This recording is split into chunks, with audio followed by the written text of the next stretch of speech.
VK Mishra present. हमारे channel पे बने रहने के लिए हमारे चैनल को लाल बटन दबा करके सब्सक्राइब करें और साथ में बेल आइकन घंटी दबाएं। ध्यायेत नित्यं महेशं रजतगिरिनिभं चारुचन्द्रावतंसं रत्नाकल्पोज्ज्वलांगं परशुमृगवरा भीतिहस्तं प्रसन्नं पद्मासीनं समन्तात् अस्तुतमर्गनैर्व्याघ्रकृतिं वशानं विश्वाद्यं विश्वबीजं निखिलभयहरं पंचवक्त्रं त्रिनेत्रम्। ओम नमः शिवाय। जय श्री राधे कृष्ण। आप सभी का हमारे YouTube चैनल पे बहुत बहुत स्वागत है। यूं ही ज्ञानवर्धक जानकारियाँ प्राप्त करने के लिए हमारे इस चैनल को लाल बटन दबा करके सब्सक्राइब करें, साथ में बेल आइकन घंटी दबाएं ताकि मेरे वीडियो का नोटिफिकेशन आपके पास सबसे पहले पहुंचे। आइए आज सुनते हैं मंगल प्रदोष व्रत की कथा। मंगल प्रदोष को भौम प्रदोष भी कहा जाता है। जो भी भक्त सच्ची श्रद्धा के साथ नियम व निष्ठा के साथ प्रदोष का व्रत करते हैं या प्रदोष व्रत का कथा श्रवण करते हैं, उन्हें सभी प्रकार के सुखों की प्राप्ति होती है और मंगल प्रदोष व्रत के प्रभाव से मनुष्य के सभी व्याधियों का नाश हो जाता है। स्वास्थ्य संबंधी समस्याएं भी समाप्त हो जाती है और उनके शारीरिक स्वास्थ्य में सुधार आता है। भौम प्रदोष का व्रत जीवन में समृद्धि लाता है। प्रदोष व्रत के दिन प्रदोष काल के समय भगवान भोलेनाथ और माता पार्वती का पूरे विधि विधान से पंचोपचार या खूटोपचार पूजन विधि के द्वारा इनका पूजन करना चाहिए। प्रदोष काल का समय सूर्यास्त से 72 मिनट पहले और सूर्यास्त के 72 मिनट बाद का समय यह प्रदोष काल का समय होता है। इस दौरान ही भगवान शिव तथा माता पार्वती का पूरे विधि विधान के साथ पूजन करना चाहिए। प्रदोष व्रत के दिन अन्न ग्रहण नहीं किया जाता। दिन भर व्रत उपवास रहते हुए प्रदोष काल के समय भगवान का पूजन करना चाहिए। तो आइए सबसे पहले सुनते हैं प्रदोष व्रत की कथा। तो बोलिए प्रेम से भगवान भोलेनाथ की जय, माता पार्वती की जय। बहुत समय पहले की बात है कि एक नगर में एक वृद्धा निवास करती थी। वृद्धा की हनुमान जी पर गहरी आस्था थी। वह प्रत्येक मंगलवार को नियम पूर्वक व्रत रखकर हनुमान जी की आराधना किया करती थी। और एक दिन वह ना तो घर लीप पाई और ना ही उस दिन वह ना तो घर को लीपती थी और ना ही मिट्टी खोदती थी। वृद्धा को व्रत करते हुए अनेकों दिन बीत गए। एक बार हनुमान जी ने उसकी श्रद्धा की परीक्षा लेनी चाहिए।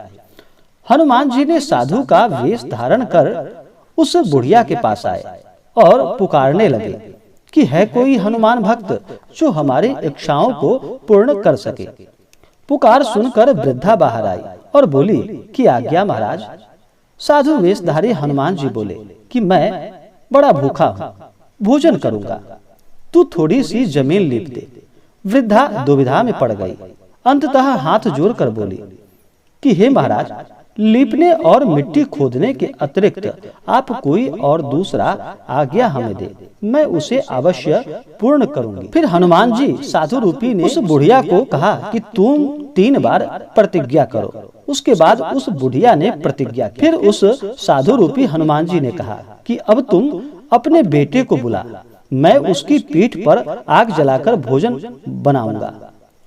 अब तो वृद्धा के पैरों तले धरती मानो खिसक सी गई, परंतु वह प्रतिज्ञाबद्ध थी। उसने मंगलिया को बुलाकर साधु के सुपुर्द कर दिया, मगर साधु रूपी हनुमान जी ऐसे ही मानने वाले नहीं थे। उन्होंने वृद्धा के हाथों ही मंगलिया को पेट के बल लिटवाया और उसकी पीठ पर आग जलवाई। आग जलाकर दुखी मन से वृद्धा अपने घर के अंदर को चली गई। इधर भोजन बनाकर साधु ने वृद्धा को बुलाकर कहा कि अब तुम मंगलिया को पुकारो ताकि वह भी आकर भोजन ग्रहण करे।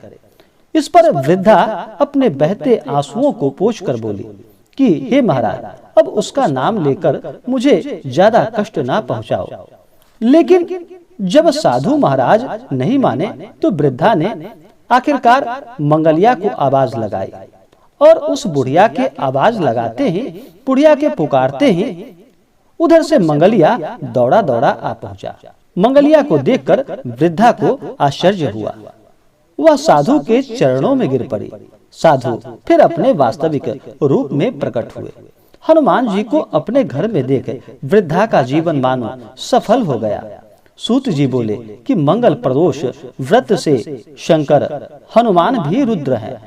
हनुमान जी भगवान शंकर के 11वें रुद्र अवतार हैं और पार्वती जी इसी तरह भक्तों को साक्षात दर्शन देकर कृतार्थ करते हैं। भौम मंगल प्रदोष जो भी भक्त सच्ची श्रद्धा से इस व्रत को करते हैं, इस दिन भगवान हनुमान, भगवान भोलेनाथ और माता पार्वती का मंगल प्रदोष भौम प्रदोष के दिन पूरी सच्ची श्रद्धा के साथ नियम व निष्ठा के साथ पूजन करते हैं, व्रत करते हैं। उनके सभी प्रकार के दुखों का अंत होता है, उनके सभी ताप और पाप नष्ट होते हैं तथा सभी प्रकार के सुख और समृद्धि की प्राप्ति होती है। जो भी प्रदोष का व्रत करते हैं, प्रदोष व्रत करने वाले जातक इस दिन सुबह प्रदोष व्रत के दिन ब्रह्म मुहूर्त में उठ करके अपने सभी नित्य क्रियाओं से निवृत्त होकर के गंगा नदी में या घर के जल में ही थोड़ा सा गंगा जल मिला करके स्नान करना चाहिए। शुद्ध वस्त्र धारण करके भगवान सूर्य देव को अर्घ देने के बाद फिर मन में संकल्प लेना चाहिए कि हे भगवान भोलेनाथ, हे माता पार्वती, आज मैं आपके निर्जला एकादशी का व्रत करने जा रहा हूँ या करने जा रही हूँ। इस प्रकार से मन में संकल्प लेना चाहिए और भगवान से प्रार्थना करनी चाहिए कि हे भगवान, हे नीलकंठ महादेव, आप तो परम ज्ञानी हैं, सभी प्रकार के सुखों को प्रदान करने वाले हैं तथा सभी प्रकार के दुखों का अंत करने वाले हैं। हे प्रभु, आप हमारा दुख हरो। मैं आज आपका प्रदोष का व्रत करने जा रहा हूँ या करने जा रही हूँ। इस प्रकार से भगवान देवों के देव महादेव से प्रार्थना करें और दिन भर व्रत उपवास रहते हुए भगवान का सुबह और फिर प्रदोष काल के समय में भगवान भोलेनाथ और माता पार्वती का पूजन करें। प्रदोष काल का समय सूर्यास्त के 72 मिनट पहले और सूर्यास्त के 72 मिनट बाद का समय प्रदोष काल का समय होता है। उस दौरान भगवान भोलेनाथ और माता पार्वती का पूरे विधि विधान के साथ पूजन करें। इस दिन एक अच्छा सा जगह ले, अगर मंदिर में कर रहे हो तो मंदिर में, नहीं तो घर पे कर रहे हो तो एक अच्छा सा जगह ले, उस जगह को अच्छे से पवित्र करके वहाँ पे एक मंडप बनाए, मंडप को 5 रंगों से रंगोली बनाकर सजाएं। फिर वहाँ पे एक कपड़ा, सफेद कपड़ा भगवान शिव के लिए और माता पार्वती के लिए लाल कपड़ा बिछा करके वहाँ पे फिर भगवान शिव और माता पार्वती का फोटो या प्रतिमा रख करके उनका पूरे विधि विधान के साथ पंचोपचार या खोटोपचार पूजन विधि के द्वारा उनका पूजन करें। सबसे पहले तो भगवान भोलेनाथ को जल से उनका अभिषेक करें। भगवान भोलेनाथ ही एक ऐसे देव हैं जो कि थोड़े से जल से ही अपने भक्तों के ऊपर प्रसन्न हो जाते हैं और अपना कृपा बरसाते हैं। तो भगवान को सबसे पहले जल चढ़ाएं, उसके बाद फिर पंचामृत से उनका अभिषेक करें, फिर शुद्ध गंगा जल से अभिषेक करें। भगवान को फिर वस्त्र चढ़ाएं, यज्ञोपवीत चढ़ाएं, उनको अक्षत, चंदन, पुष्पों की माला भगवान भोलेनाथ को अर्पित करें। भगवान भोलेनाथ के ऊपर केतकी का पुष्प नहीं चढ़ाया जाता, यह ध्यान रखें। भगवान को सफेद पुष्प चढ़ाएं। उसके बाद भगवान को सबसे प्रिय बिलपत्र चढ़ाए। बिलपत्र पे राम का नाम लिख करके इस मंत्र के द्वारा बिलपत्र चढ़ाए, इससे 3 जन्मों के पाप नष्ट होते हैं। मंत्र ओम त्रिदलम त्रिगुणाकारम त्रिनेत्रम च त्रिधायुधम त्रिजन्म पाप संहारम बिलपत्रम शिवार्पणम।